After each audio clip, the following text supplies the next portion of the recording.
When we speak of cinema, one of the first things that comes to our mind are the large theatre halls where audiences flock to watch several forms of arts. Motion pictures are the current dominant form, but there are a variety of theatrics as well. Some of the oldest forms of cinema like plays, symphonies and presentations have their own history and origins, and these are taught exclusively in some of the leading universities and colleges of literature and arts. Back in the days when there were no large screens, audiences used to enjoy actors acting on stages and delivering some of the finest rhetorical performances. Although these might seem out of place in the current timeline, stage performances used to be the mainstream cinematic experience back then. There were absence of cameras and several lighting and special effects that we see today, although stress was put on quality acting. Most schools and colleges still conduct plays and rhetoric, since these play a more important role in sending out vital messages to the community rather than movies and motion pictures. Cinema has also evolved into including animated pictures nowadays, starting from the 1940s, when one of the first animated cartoon pictures were released. Since almost every individual currently alive has been to the theatre, most really do not know about its origins and specifically the difference and at the same time the relation between theatrics and cinema. To understand the role of cinema in our society, its impact and legacy that is permanently felt, it is thus of a vital importance that its history be understood and, surprisingly, how it has remained pretty much the same ever since its origins in the 6th century BC. Thus, in consideration to the importance of the history of cinema, its origins in ancient Greece and thereby its continuance by the Romans is one of the first stepping stones in understanding cinema's past. Ancient era was, however, not just identified by the Greeks and Romans' contribution in theatrical history. Several other forms of theatre that are still observed throughout Asia and Africa have had their own importance, at least in regional terms, and they have contributed their part in theatrics in individual forms and methods. Well-known theatrical forms of Han and Yuan of China, in addition to Sanskrit, Kathakali and various other Indian theatrics, have played a vital role in evolving Asian cinema over the past few millennia. However, the dominant role has always been that of Greek and Roman styles that got evolved into sophisticated theatre arts during Roman era, and then further during Middle Ages when several playwriters and poets started developing theatrics in conjecture with existing literary forms and entities. And thus, there are some of the most commonly known classical plays like Julius Caesar by Shakespeare and several others written by contemporary Spanish dramatists and writers like Calderón de la Barca, Lope de Vega, Juan de la Encina, among many others, that are still played out on international stages to this day and require an in-depth explanation towards their evolution and contribution to our modern cinema. Classical inception. Cinema is perhaps one of the oldest and revered forms of arts. It has survived and accompanied mankind ever since its very first beginnings that are officially attributed to the 6th century BC, when the Greeks were the first people to invent it. Credit being thus given to them, what we see today in our modern-day theatres and cinemas, with all the special effects and eye candy, goes all the way back to ancient Greece in the city of Athens, where the very first actors laid out their theatrical performances at stages and Greek theatres that still stand today on the city's outskirts. Little is actually known about these very first performances. Unlike most theatrics and motion pictures of today that list our credits in the end involving the whole crew, back then, scribes and casual writers used to store the details. Since these were more prone to destruction and mishandling, their whereabouts still remain unknown. It might be of some people's opinion that history has been unfair to those unsung actors and dramatists who invented cinema for the first time, but it is rather not surprising that records that date back to the 5th and 6th century are liable to remain obscure. What is actually known is that certain dramatists like Aeschylus, Sophocles and Euripides were some of the best and earliest known writers. The nature of theatrics and cinema was somewhat different than our modern-day concept and also less frequent. Most performances and plays related to nature and all its elements, wild animals, and so forth. Greek theatre was primarily distinguished by three categories, where dramatists agree still exist pretty much the same manner in our modern times. These categories were tragedy, comedy and drama. Three of these genres are some of the most commonly seen and dominant genres even to this day, with drama being one of the highest watched. During the classical period of Greece, when city-states like Athens, Sparta and Thessalonica play the most part in shaping further the Greek civilization, these plays and performances used to be limited only for certain festivals and social gatherings. Athens was never a purely monarchical state, so most functions here were state-sponsored. Greek city-states also had differing cultures and value setups. While Athenians were more of a commercial, trading people with expansionist beliefs, states like Sparta and Thessalonica were more localized and practiced different values than the rest. Sparta, for example, was more of a militaristic state, with stress laid on maintaining itself as a state, with the military playing the dominant role. Now, in this classical period, Athens probably shaped Greek culture more than anyone else. Athens was a wealthy and a large city-state and exercised political influence over its contemporaries. At some point of time, Athenians had also dreamt of uniting Greece under the Athenian banner, although they failed in that aspect. Such circumstances had direct cultural implications on Greek society and cinema. Since Athens distinguished itself as the most culturally rich Greek state, several writers and dramatists that we read about mostly belonged to this state. In the history of cinema, Athenians are thus given important credits for inventing cinema and theatrics and also keeping it as an art that would survive for most part of human history. Archaeology has been extensively executed in this aspect, and several plays and scripts of those times have been unearthed. What most people might have imagined as non-existent, there are only 32 of over 1,000 plays that have been kept safe and secure at several museums. The rest have through time been destroyed. The three authors listed above themselves have had an unfortunate telling in that quite an appreciable portion of their contribution has not been able to uncover. One of the primary reasons why cinema thrived in the old days was because of the prestige and importance they carried socially and politically. Most of these performances related to mythology and, as already been described above, nature and its elements. Wars and heroes were another popular topic, as also satire plays and theatrics that could have acted as political propaganda. Whatever might be the motive behind those performances, these were mostly staged during special occasions like festivals and gatherings commissioned by leading individuals and statesmen. Performances were finally executed during festivals. For example, during the festival of Dionysus, the god of fertility and wine. Special competitions were held in this regard in the city's Dionysia. Dramatists participating in the competition were required to present a tetralogy of plays that included 3 tragedies and 1 satyr play. The festival of Dionysus was not the only festival of ancient Greece. Like all other contemporary ancient societies, it too followed a widely varying festival culture with importance of each one people's perceptions, values and beliefs. Athens itself was a classical city with a classical culture. Most of the Greek mythology that is taught and is read by millions today is mostly an Athenian contribution. Old Greek theatre was more or less based on these mythologies produced by Athens. The best-known Athenian form of theatre was the tragedy that involved intense performances by several actors on various stories and dramas of that era.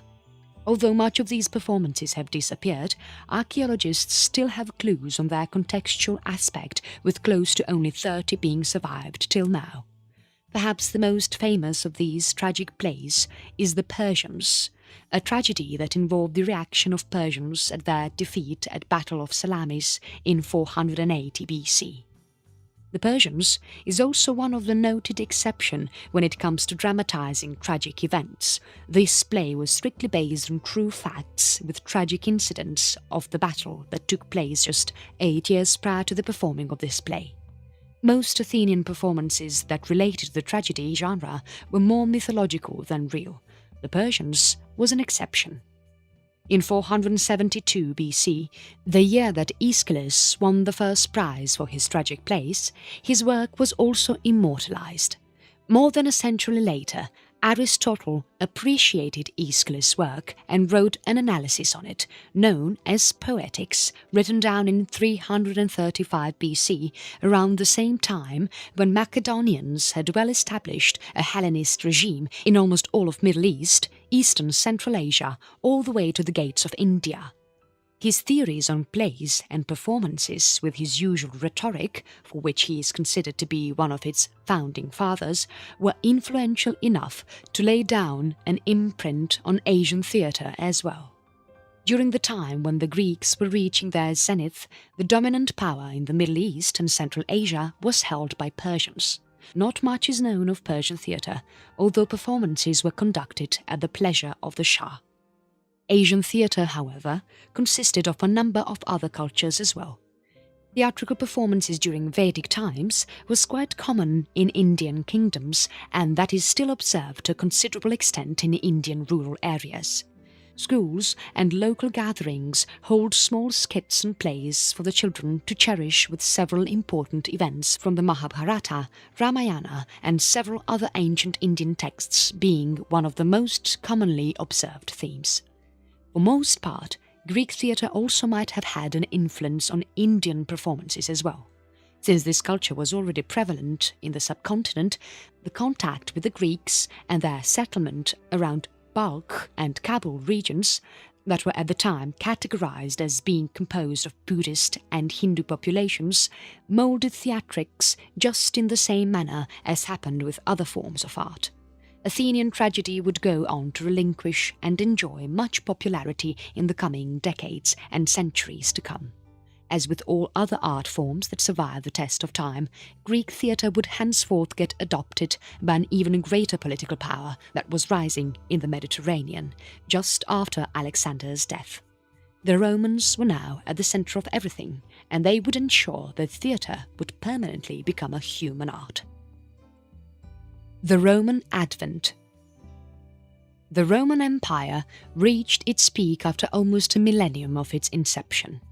Coming from a small city-state that, legend has it, was primarily founded by Remus and Romulus, the Republic's beginnings were as chaotic and violent as its end. Rome is officially attributed to have founded around 300 BC. Its initial history is like any other civilization before it. The Republic basically started off as a small settlement that would in the coming centuries encompass almost whole of Western and Central Europe.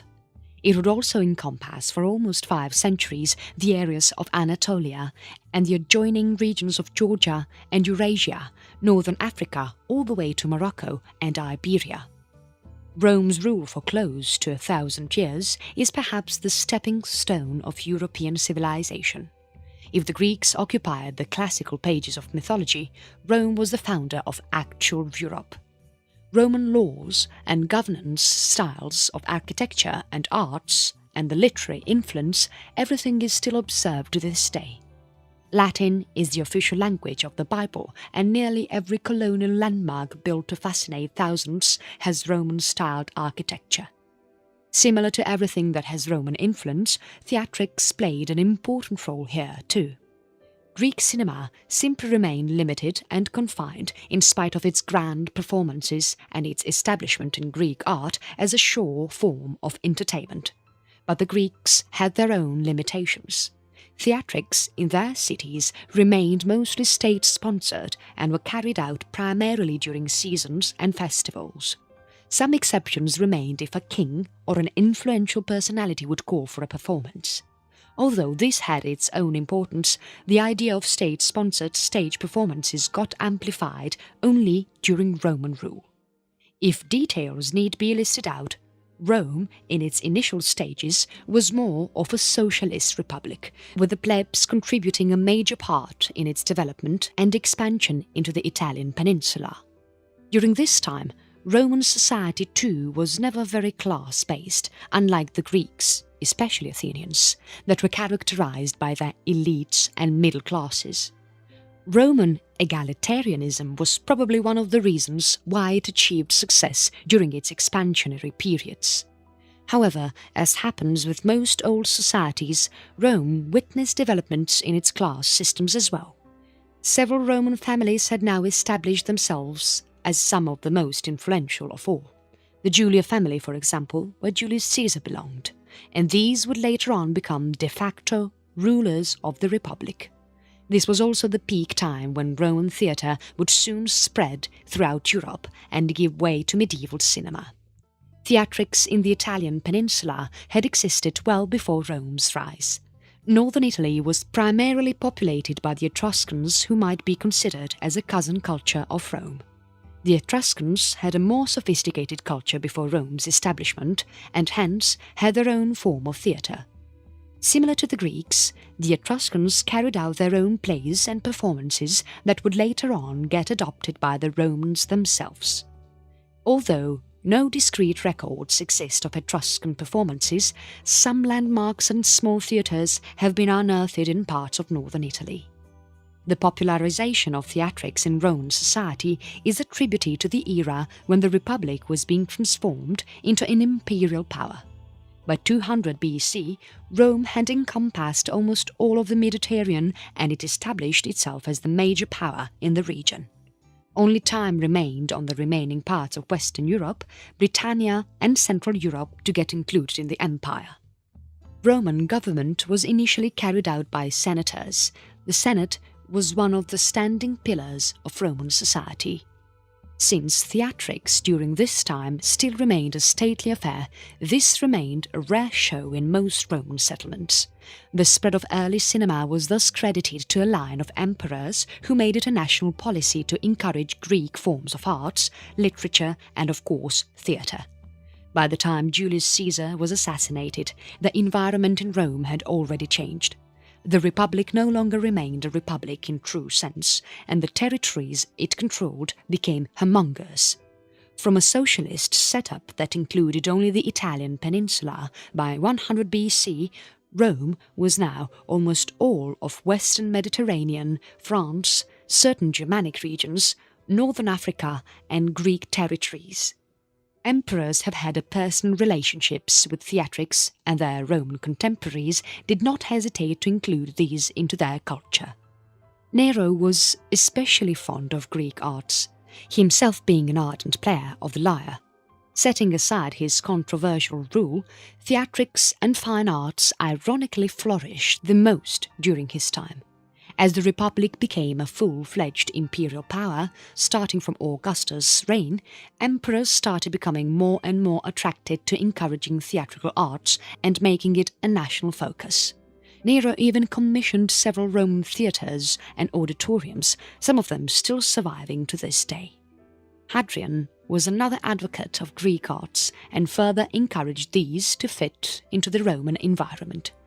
Several such notable Roman rulers further encouraged and developed a number of art styles and forms that would go on all the way to the medieval ages.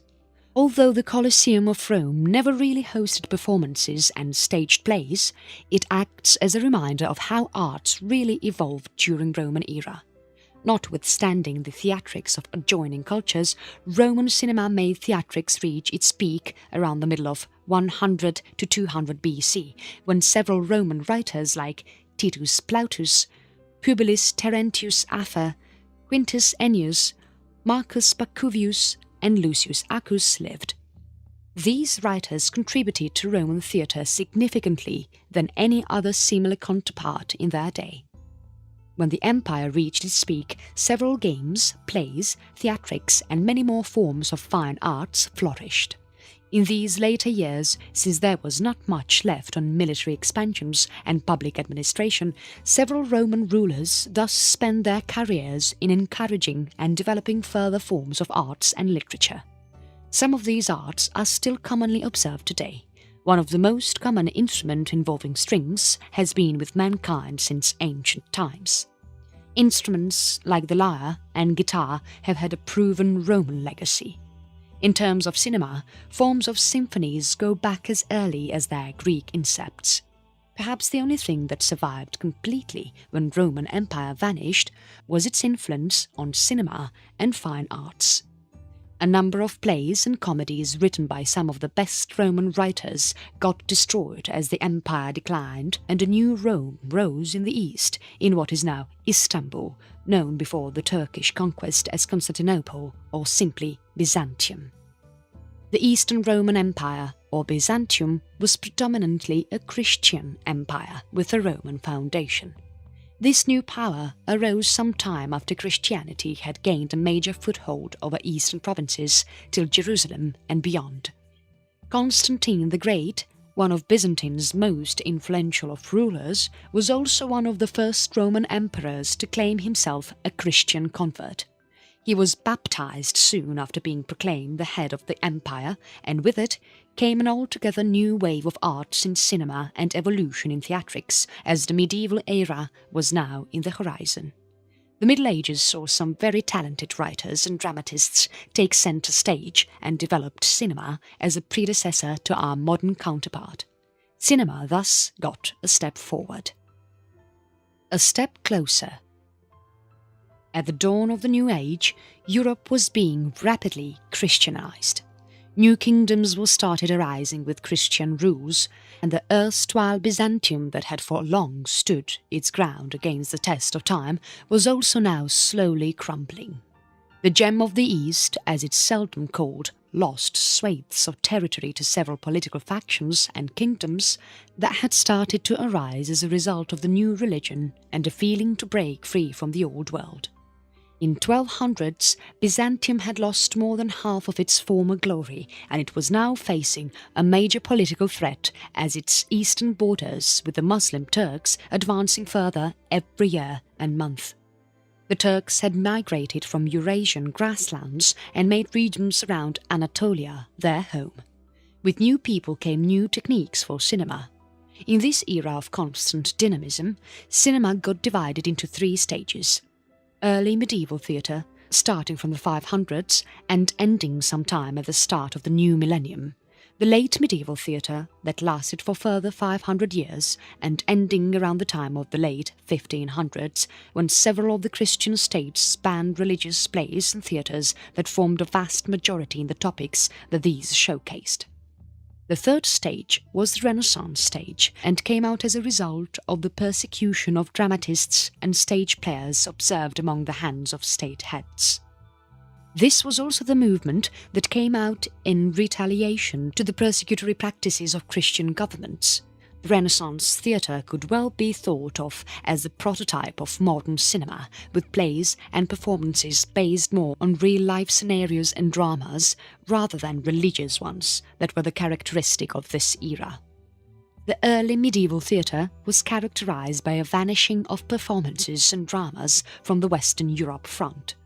Up until the 10th century, starting from mid-500s AD, Western Europe was drowned deep inside chaos and political instability, as more and nomadic factions from the East and Northern Europe wreaked havoc on the erstwhile Western Roman Empire. As the former pagan regime declined, the new world took time to fully transform itself.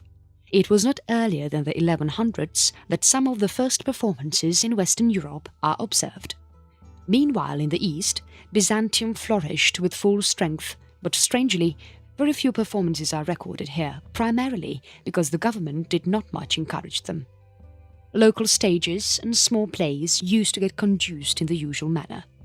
In the western half of Europe, as Christianity got more and more hold of its lands, new styles of performances started becoming evident. This time, these plays were aimed at religious meetings and events from the Bible that shared the most importance. These dramatizations took place once or twice a year and were performed during important celebrations or during landmark days that had importance relating to the birth of an influential saint or a Christian leader.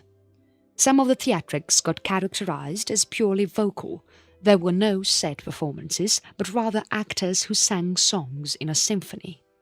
These performances earned their name as liturgical dramas. One of the most popular and still surviving was the Whom Do You Seek, composed around 925 AD by an unknown dramatist. Later, liturgical plays got some doses of short plays as Regularis Concordia, composed by Ethelwald of Winchester around 965 AD. More important than the early medieval drama was the evolution of theatre during the late medieval age, approximately 1100s to late 1500s. During this time, some of the most notable dramatists and playwrights lived, some of them like Shakespeare and Calderón de la Barca, often equated as a Spanish Shakespeare, among many others. The late medieval theatre was distinguished as having been evolved to a wide variety of genres of the existing ones. As can be remembered, when theatre was first born, there were no more than 3 genres, drama being the most popular. Up until the reign of Henry VIII, a number of theatrical guilds had developed, each one providing its own customized performance. The British Isles had become a popular hub of theatre development, and when added to it the development of medieval-era institutes that focused on literature and fine arts, Oxford for example, a whole new aspect of theatrical development was discovered. The late medieval era was also one of the most important one for a number of socio-political factors. This was the time when the Church reigned at its peak and the Vatican had virtually established itself as the de facto when it came to religious affairs. Europe at this time of history was possibly more religious than it had been ever before. Catholic countries like Spain, Portugal and Tudor England exercised religious affairs with much zeal and energy. This was also the time when the legendary Crusades happened. Another most important factor was the formation of modern-day nations as we see today. Elizabeth had united British Isles to form Great Britain, France was finally united, the Turks had established themselves as the unchallenged power in the East, and Germans had settled down too. Europe for the first time received clearly laid out borders that remain pretty much the same today as they were back then. These developments and circumstances proved to be very fruitful for the people handling theatres. Distinction has to be made between cinema and theatrics, although both are very related terms. Cinema can be thought of as a performance complemented by a number of third-party factors. By the 1400s, theatrical performances remained mostly short and simple. The coming of some influential dramatists changed the way theatres functioned. Heavy focus was laid on how actors performed while increasing their numbers in an average performance, while also making sure there were special effects like minor explosions and artistic canvases that could make plays look and feel more real. Actors, costumes and makeups got their own increment as more, and people flocked town halls and temporary stages. Performances became more focused on a number of new topics ranging from the daily life of everyday people to the role played by the church, so on and so forth. One of the most dominant scenarios of this time were plays based on religious affairs.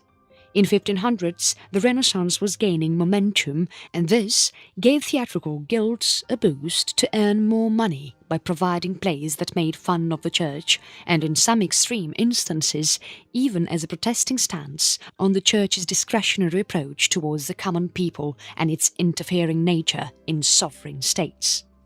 The fervour against the church had gained such momentum that several Catholic nations gave decrees to ban such guilds and, if possible, to declare them as heretical. From 1560s to 1580s, all major powers of Western Europe had officially banned theatres that intended to perform on religious plays. This was a setback for many, but such decrees were very short-lived. Renaissance had skyrocketed and had completely debunked the approach of the Church. As several former Catholic nations started adopting Protestantism, a new breeze of life was breathed by theatres. By 1590s, in addition to the existing ones, a number of new groups had sprouted up. This was also the time when Spain saw its one and the only golden age in theatrical development. Scientific revolution was the next epic phase that would shape cinema in the coming centuries, and this would have a permanent, lasting effect. Performances were now more and more becoming popular and common, unlike the olden times when they were performed only during festivities and important schedules. Now, performances started getting newer tastes of art. Orchestrated symphonies and literary dramas were some genres that are attributed to have originated around this time. And there was no turning back. The New Revolution, 1600s to present. With the advent of a totally new age, abandoning the influence of church, the theatre received a totally new overhaul. The world had suddenly become scientific and rational in its approach towards its thought process, and iconic personalities, like Leonardo da Vinci, energetically encouraged this revolution, urging people through their scientific theories and theorems to abandon the ways of the Church. With several of the Catholic nations now embracing Renaissance as their prima policy, theatres in England started developing with a pace observed never before. Shakespeare's influence was to be felt at every corner where literary art existed, and this needed to be developed further. The age of exploration too had begun, and with it a new zeal of industrial development and economic liberation for every individual. Monarchs, in total contrast to their predecessors, made Renaissance their guiding principle when it came to developing colonies and overseas territories. Renaissance was the key here. With late medieval rulers actively making Renaissance an integrated element for nearly everything, theatres got a new lease of life. As is very evident from the pages of history, several monarchs and aristocratic families of France, Britain, Spain and Italy started developing and encouraging theatrical developments for their own pleasure and enjoyment. Although the plays seen by them remained the same as seen by commoners on a street-side stage, only the environment and aura differed. One of the first large theatres were made during this timeline, most of them being accessed only by the elite and wealthy. For the first time, theatre was now transforming itself into nascent cinema. Performances on religious issues and biblical events had been totally abandoned, and by the 1700s, such genres like the melodrama, symbolism, expressionism, and especially the Restoration plays became the dominant norm. More and more aristocrats started embracing theatrics as their profession, with individuals like Edward Bulwer-Lytton and Percy Bysshe Shelley being some of the most iconic in neoclassical British theatre. With the new age came new developments as well. This was the time when some of the first professional artists earned their names as one of the first celebrities who would make acting and theatrics their permanent profession. Stages became ever larger and more elaborate. Number of actors averaged around 72 per performance, with heavy stress on makeups and simulating scenarios through moving canvases, lighting and glitters. Performances started becoming longer than usual, some even going for hours, and accompanied by songs and orchestras. This was real cinema seen like never before. Starting from the 1700s, the entry of women into staged performances was another large development. In most of its history, cinema was characterized as being exclusively a male profession, although this changed dramatically during the scientific revolution. Large number of female actors started readying themselves up on the stage, and this also meant a new way of earning large sums of profits by dramatists and playwriters. Since the opposite gender had now entered, women could disguise themselves as male roles, just like men used to disguise themselves for female roles. A big point for comedies, male disguises thus became extremely popular for casual plays with a little bit of fun in them. Female actors also proved fruitful in that they held a possible new form of theatrics that involved only female actors. With the theatre finally becoming a very mature form of art, starting from the 1800s, several new additions were added to it that would transform it into real cinema as we see today. Britain was one of the focal points of theatrical developments in this timeline, with some of the leading individuals like William Jerrold, Edward Fitzpaul, James Sheridan Knowles, among others that have been listed above as the pioneering agents of theatre development. In fact, cinema was now becoming an increasingly aristocratic hobby, with several grand stages and theatres being built by leading families and individuals. In France, the melodrama had become a new genre that combined comedy with elements of classic drama. Neoclassical theatre had become one of the favourite pastimes for commoners and aristocrats alike, with some of the finest tales totally unrelated to biblical or past events being performed on stage.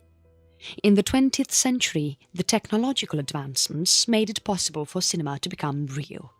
The advent of the camera that had been making news as one of the most advanced gadgets ever invented, its further development as evolving from a device used to take single shots to a rotating camera that involved a film for recording a sequence of a shot, simply changed how theatrics was seen and left. With naturalism and realism still the dominant forms of cinema in most of Western theatre, the development of professional sets and environments for the crew to act upon and the birth of professional actors are things that are prevalent today itself. Cinema as we know it, it's still ever evolving as it has been for the last 3 millennia and will continue to leave an impact on mankind in an artistic impression like no other. As cinema develops further to include grander stages and sets, the developments of computer-generated special effects and film editing has made it possible for directors and writers to develop films never ever seen before. With preciseness and finesse, motion pictures that constitute the dominant form of cinematic sequences will continue to amaze the human eye as more and more movies become seemingly more real.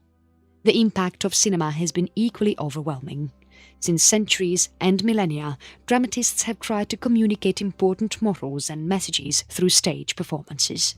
This has become even more in scale as these endings are complemented by epic-scaled visuals and sequences. Cinema is one of the freest forms of expression and will continue to entertain us for eternity.